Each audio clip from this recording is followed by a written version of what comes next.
s'amuse à dessiner sur le givre du matin. C'est joli, c'est très joli, très poétique. Donc le givre du matin sur le terrain de foot, un énorme sexe masculin d'environ 3 mètres. 30 mètres.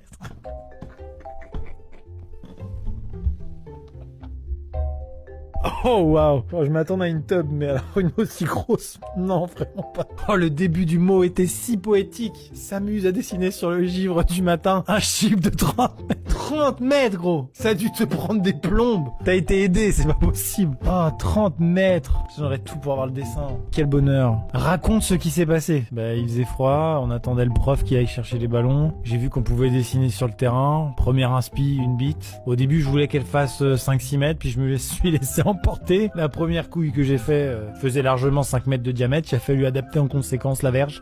Quelle est, à ton avis, ta responsabilité entière et complète? J'avoue que là, pour le coup, j'ai vu une espèce d'énorme page blanche. Je me suis dit, faut la remplir.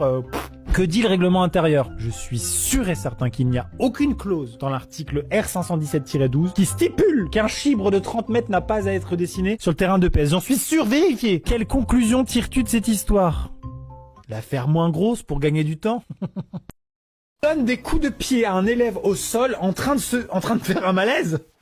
Attends, j'ai bien lu. On va relire tous ensemble cette phrase. Donne des coups de pied à un élève. Déjà, c'est pas bien, mais bon, c'est des choses qui arrivent en cours ou en classe. Je veux dire, c'est pas la première fois qu'on voit un élève donner un coup de pied à un autre. Ce n'est pas bien, ne le faites pas. Mais en tout cas, voilà. Dans l'histoire avec un grand H de l'éducation nationale française, des coups de pied, il y en a eu. Voilà. Bon, la suite de la phrase est un petit peu plus compliquée. L'élève est au sol, donc déjà donner des coups de pied à quelqu'un qui est au sol.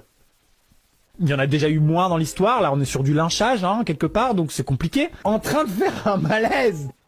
Mais c'est hyper violent comme scène. C'est-à-dire que peut-être t'étais en cours de PS, t'as une camarade de classe qui tombe au sol à cause de... J'en sais rien moi, je sais pas. Un malaise vagal. Et toi, qu'est-ce que tu fais? Réveille-toi! On n'a pas fini de faire la pyramide de gymnastique acrobatique!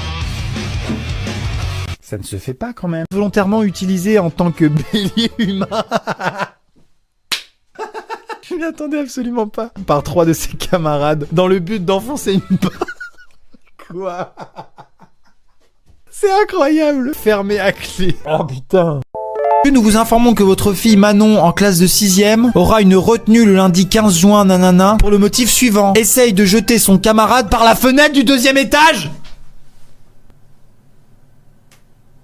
Ah non, mais attends, t'as essayé de tuer quelqu'un? Tu t'en sors hyper bien. On est sur une tentative de meurtre. Elle prend 2 heures de colle. C'est hyper réglo. Ah non, mais en 2017, tu pisses dans la classe, t'as un mot dans le carnet, tu tentes de tuer quelqu'un, t'as 2 heures de colle. Tu fais un génocide. Attention, hein, tu vas peut-être aller au poste.